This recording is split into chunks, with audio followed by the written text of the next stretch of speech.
1, 2, 1, 2, ça tourne, oui, ça tourne. Alors, bonjour à tous, c'est Tritz. Aujourd'hui, on se retrouve pour une petite présentation brève et rapide de la Kawasaki Z900 en version A2. Alors, ce qui saute aux yeux par rapport à la version classique, pour les différencier, c'est la tête de piston qui est grise. Enfin, c'est pas la tête de piston, c'est le haut du moteur, on va dire. L'échappement a été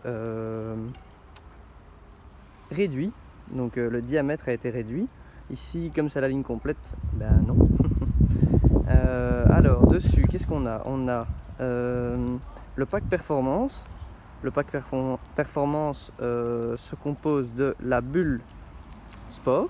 On a le capot de selle arrière. On a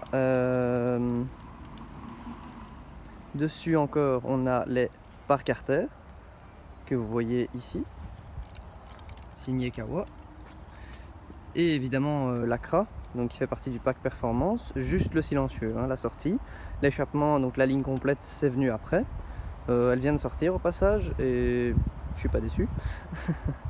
Alors, dessus on est sur du double disque avant, 2 pistons, enfin du coup 4, un simple disque arrière avec simple piston, ABS, il n'y a pas d'anti-patinage, il n'y a pas de LED. On a le petit phare en Z à l'arrière signé Kawa. Dessus j'ai mis également une protection de réservoir, presque obligatoire, hein, sinon vous griffez tout votre réservoir. On a les petits liserés sympas en rappel avec le cadre tubulaire vert de la Kawa.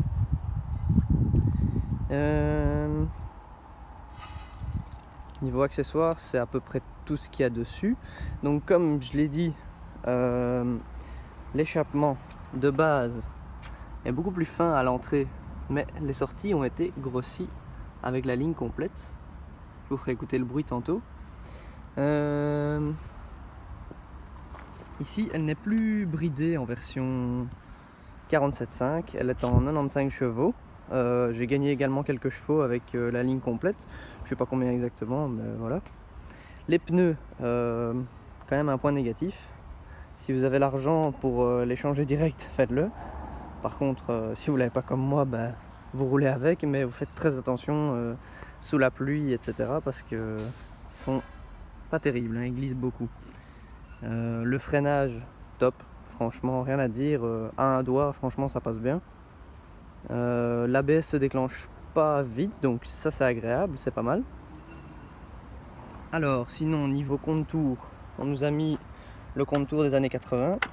Donc, on a ici le contour, le nom, le rapport engagé, la vitesse, la jauge à essence, la chaleur du moteur, un voyant moteur, un voyant qui fait office d'alarme. Il n'y a pas d'alarme, hein, ça fait semblant, donc il clignote lorsque le moteur est coupé, le neutre, l'ABS, et ensuite vous avez 2 boutons ici, un qui gère les trips, donc trip A, trip B, kilomètres totaux, et ici de l'autre côté vous avez soit l'heure, soit la consommation instantanée, soit la consommation moyenne. 5,8 litres, c'est depuis que j'ai changé la ligne, hein. Avant on était plus autour des 5,5 litres. Mais surtout depuis que je l'ai débridé, parce que depuis que je l'ai débridé, on est à 5,5 litres, 5,8 litres, mais avant on était à 6,5 litres. Donc en bridé, il n'y a vraiment aucun avantage, hein. Ensuite ici on a le nombre de kilomètres restants, donc lorsque vous roulez, c'est indiqué combien de kilomètres il vous reste. Franchement super fiable, je m'y fie beaucoup. Vous avez le coupe-circuit, le démarreur, poignée de gaz, frein, liquide de frein. Vous avez les appels de phare, les warnings, les clignotants, le klaxon, les grands phares, les rétros, pas mal, on voit pas trop mal dedans. On est sur du 17 litres, donc ça vous donne une autonomie d'à peu près 300 km. Quand j'avais encore mon catalyseur en dessous, je montais jusqu'à 320 km d'autonomie, donc ce qui est vraiment bien, hein. Bon, c'est une moto assez économique. Ici je suis plus sur du 270-280 km depuis que j'ai mis la ligne, parce qu'elle n'est pas reprogrammée et donc on ne profite pas parfaitement de l'injection totalement, donc ça envoie des petites gouttes et voilà.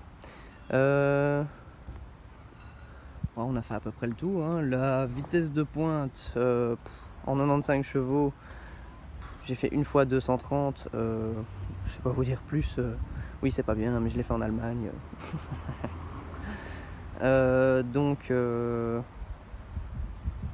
Ouais, l'accélération est très bonne. On a aussi un amortisseur réglable à l'arrière, tout comme la fourche à l'avant.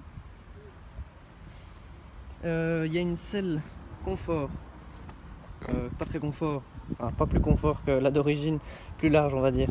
C'est indiqué d'ailleurs, hein, c'est selle haute. On a un petit rappel carbone. Je vais venir ici placer des valises avec un rappel carbone, donc ça va vraiment bien donner. Les valises pour le transport évidemment, parce que je roule toute l'année. Alors le petit Z, sympa hein.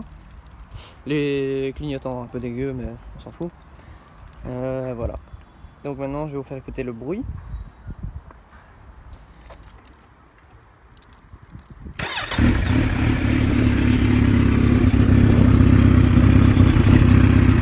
Et il y a encore la chicane hein.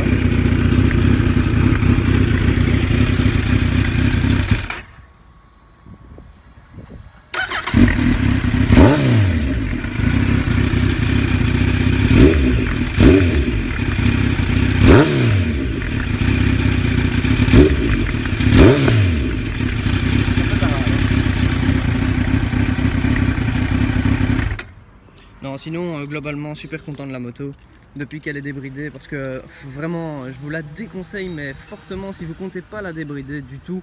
Si vous comptez la garder en 47.5, franchement oubliez, passez plus sur une Z650 si c'est vraiment Kawa que vous voulez, ou sur une MT, un bicylindre franchement ça fait parfaitement l'affaire, c'est même beaucoup mieux parce que allez, en 4 cylindres, bridé, franchement je trouve que le bridage est vraiment raté. On consomme plus, la puissance est délivrée à partir de 6500 tours. C'est un bridage électronique qui la bride à 7000 tours, donc franchement vous ne profitez pas du tout de la puissance. Et puis en plus, ouais, la consommation, franchement j'étais choqué, hein. Je faisais 200 km avec un plein, je devais aller à la pompe, enfin c'était abusé quoi. Donc voilà, fin de petite présentation. J'espère que ça vous aura plu. Dites-moi en commentaire ce que vous en avez pensé et à bientôt pour une prochaine vidéo. Salut!